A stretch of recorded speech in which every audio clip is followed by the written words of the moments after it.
What's up internet? Here we go again. Kali ini kita akan ngebahas alur sebuah film Korea yang berjudul Intimate Enemies. Film ini dirilis pada tahun 2015, bercerita tentang penemuan uang hasil korupsi milik seorang direktur yang ditemukan dalam sebuah mobil ketika mobil itu mengalami kecelakaan. Dan setelah menemukan uang itu, kehidupan mereka pun langsung berubah secara sangat signifikan. So, tanpa berlama-lama lagi, langsung aja kita masuk ke dalam ceritanya.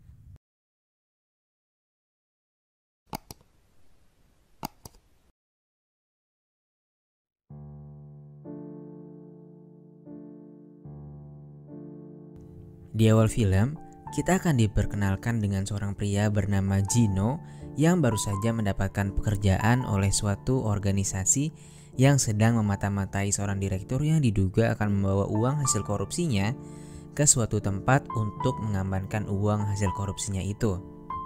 Ketika mobil pembawa uang milik direktur korup itu keluar dari sebuah rumah, Jino dan beberapa komplotannya pun mulai mengikuti pergerakan mobil itu.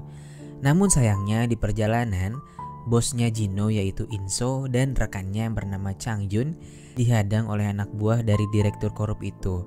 Mereka pun akhirnya gagal mengikuti mobil yang berisikan uang tersebut. Karena hal itu, Jino yang lagi rebahan pun akhirnya turun tangan untuk mengikuti mobil itu. Dan di tengah perjalanan, mobil yang berisikan uang hasil korupsi itu pun mengalami kecelakaan karena nerobos lampu merah, cuy.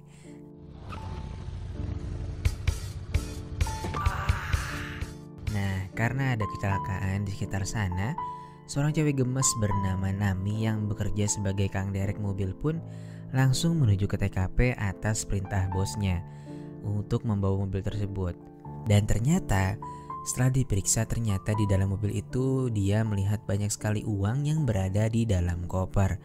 Dia pun stay cool aja dan seolah-olah di sana nggak ada apa-apa. Dan diam-diam dia pun langsung menderek mobil itu ke tempat barang rongsokan. Dan tempat itu dijaga oleh seorang imigran bernama Yakubu dan juga istrinya yang bernama Jung Suk.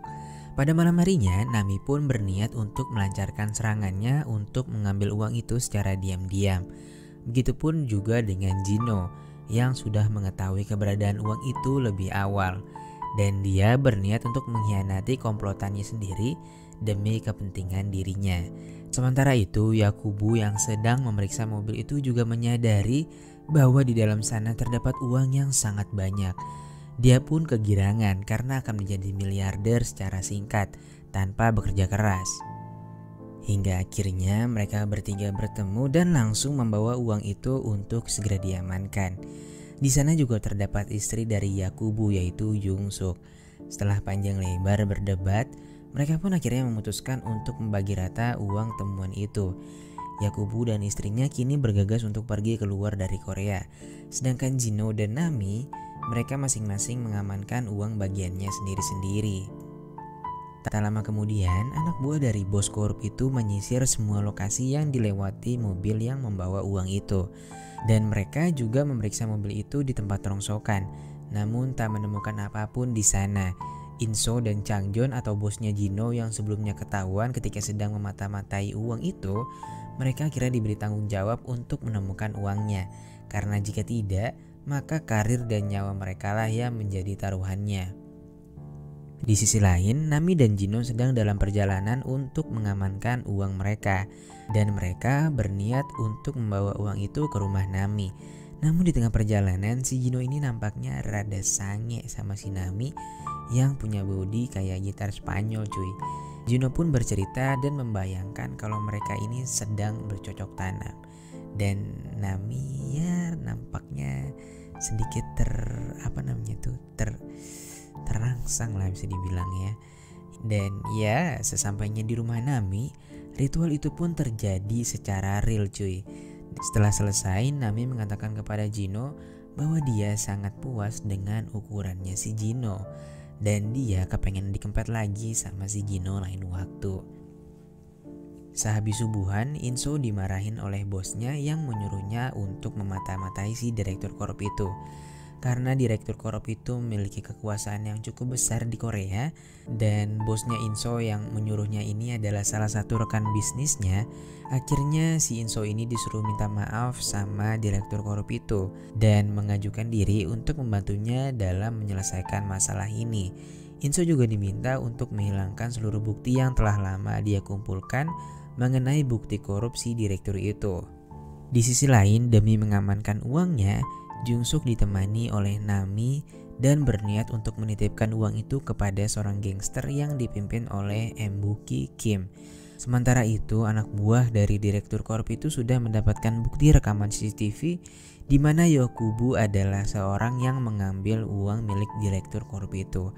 Jino yang masih bekerja dengan Inso segera menghubungi Nami dan memintanya untuk menunda penerbangan yang akan dilakukan oleh Yakubu dan juga istrinya.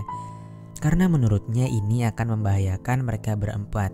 Yakubu dan istrinya yang ditemani oleh Nami dan Jino akhirnya minta bantuan kepada gangster Embuki untuk memasukkan identitasnya. Si Embuki ini sebenarnya mau bantuin Yakubu dan istrinya, tapi ya dengan bayaran yang sangat mahal tentunya. Karena merasa diperas, Jino dan Yakubu akhirnya terlibat perkelahian. Mereka pun akhirnya kabur dengan cara Jino yang melemparkan uangnya agar menjadi rebutan. Sementara itu Yakubu melompat dari sebuah jendela. Polisi yang saat itu sedang patroli akhirnya menangkap Yakubu atas kericuhan yang dibuatnya. Setelah Nami menjenguk Yakubu, dia pun kembali pulang bersama dengan Jino. Dan di tengah perjalanan, mereka pun akhirnya memutuskan untuk check-in di sebuah hotel mewah, cuy. Dan yang terjadi di sana ya gitulah ya. Ya tahulah kalian pasti kan. Keesokan harinya Yakubu didatangi oleh Inso yang kayaknya sih dia dicepuin sama polisi yang nangkap Yakubu semalam.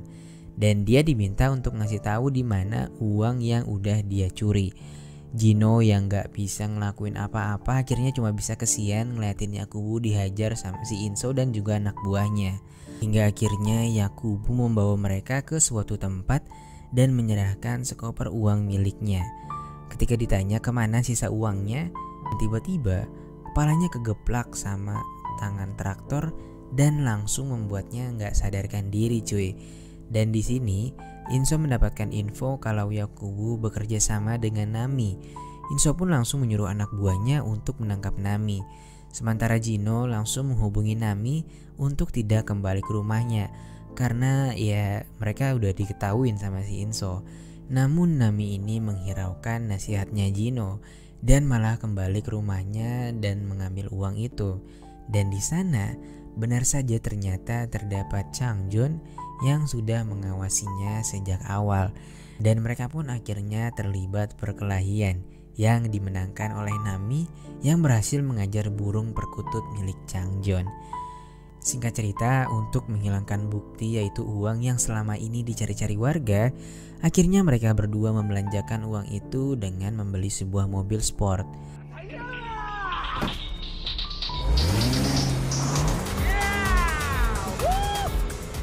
Lalu di perjalanan pulang, mereka berdua pun kebelet kawin lagi. Dan ya, hal itu terjadi lagi. Pada suatu hari, Inso melihat Jino yang sedang menjenguk Yakubu sembari menghiburnya. Dan atas apa yang telah dilihatnya, Inso pun menaruh curiga kepada Jino. Dan lalu Yakubu akhirnya diinterogasi oleh Inso tentang hubungannya dengan Jino dan juga Nami. Yakubu pun akhirnya keceplosan dan mengatakan bahwa mereka ini sebenarnya adalah seorang sahabat. Dan info itu sudah cukup untuk Inso dan Changjun. Lalu Inso dan Changjun ditemani oleh Jino pergi ke suatu tempat. Dan di tengah perjalanan, Jino diminta untuk mengakui seluruh perbuatannya kepada Inso. Jino yang bingung harus berbuat apa, akhirnya lagi-lagi membayangkan apa yang akan terjadi untuk mengalahkan mereka berdua. Tapi belum selesai menjalankan aksinya, Jino malah diberhentikan oleh seorang polisi yang sedang berpatroli. Singkat cerita, kini Jino menjadi tawanan Inso dan siap untuk dikulitin. Sementara itu Nami yang sudah mendapatkan kabar kalau si Jino ini sudah tertangkap, akhirnya pergi ke hotel dan mengambil semua uang miliknya. Di sisi lain, Yakubu terlihat sedang berada di sebuah bandara dan dia berada di sana karena sebelumnya dibawa oleh anak buah direktur korup itu. Namun dia ditinggalin sendirian gitu aja. Nami pun langsung mengamankan Yakubu dan menelpon istrinya untuk datang kembali ke Korea. Sesampainya di Korea, Yakubu dan istrinya pun tak kuat menahan syahwatnya karena lama tak bertemu. Meskipun Yakubu dalam keadaan lemah, beruntungnya perkutut miliknya masih bisa ngacung. Nami pun hanya bisa menelan ludah melihat keasyikan yang dilakukan oleh mereka. Tak lama kemudian, sebuah notifikasi masuk ke HP Nami. Dan seseorang mengirimkan video Jino yang sedang disiksa oleh Inso dan yang lainnya. Di sisi lain, ternyata Changjun membantu Rino untuk mengobati lukanya. Karena biar bagaimanapun mereka awalnya adalah rekan kerja. Sementara itu Nami yang sedang bersantai di mobilnya, dia menemukan sebuah flash disk yang di dalamnya terdapat semua bukti kejahatan yang dilakukan oleh direktur korup itu. Flash disk ini sebelumnya sudah di copy paste oleh Jino sebelum dihapus oleh Inso yang diminta bosnya untuk menghapusnya pada scene awal. Karena si Nami ini pintar, akhirnya bukti-bukti itu dijadikan alat untuk mengancam Inso dan yang lainnya. Esoknya, Nami pun mengirimkan file yang dimilikinya kepada Inso dan mengancam akan membocorkan bukti itu kepada pihak kepolisian. Jika ingin hal itu tak dilakukan, Nami meminta kepada Inso untuk membebaskan Jino. Lalu Nami pun datang menjemput Jino dan pihak dari Inso pun mengajaknya untuk melakukan negosiasi. Namun Nami dan Jino tak mau bernegosiasi atas apa yang ditawarkan oleh direktur korup itu. Direktur itu pun akhirnya marah kepada Inso dan semua anak buahnya karena gak becus dalam melakukan pekerjaan sepele ini. Beberapa hari kemudian, Jino, Nami, Yakubu dan istrinya berkumpul bersama di suatu tempat. Dan mereka berniat untuk melakukan balas dendam atas semua yang terjadi kepada mereka. Mereka akhirnya bekerja sama dengan gangster Embuki Kim untuk melancarkan aksinya kali ini. Keesokan harinya, Inso dan sekretaris direktur korup itu pun menemui mereka berempat untuk mengambil kembali bukti yang sebelumnya dipegang oleh Nami dan menukarnya dengan uang sekoper. Jungsuk dan Jino yang sudah kehilangan kesabaran akhirnya menghabisi mereka berdua dengan celuritnya. Dan sekarang hanya tersisa Changjun seorang. Mengingat Changjun yang sudah berbaik hati merawat Jino saat menjadi tawanan, akhirnya mereka pun memaafkan Changjun. Dan tak lama kemudian, sebuah berita TV menayangkan berita tentang kematian Info dan juga sekretaris direktur korup. Namun buronannya adalah Embuki Kim. Semua ini sudah dirancang oleh mereka agar Embuki lah yang harus mendekam di penjara. Dan lalu film pun ditutup dengan mereka berempat yang sekarang sudah bisa berfoya-foya dengan uang itu. Dan ya, film pun selesai. Yap, inilah alur cerita dari film Intimate Enemies. Oke, sekian dulu pertemuan kita pada kali ini. Makasih banget buat kalian semua yang udah nonton filmnya sampai habis. Dan jangan lupa buat klik tombol subscribe supaya kalian gak ketinggalan video-video terbaru dari channel ini. Oke, see you.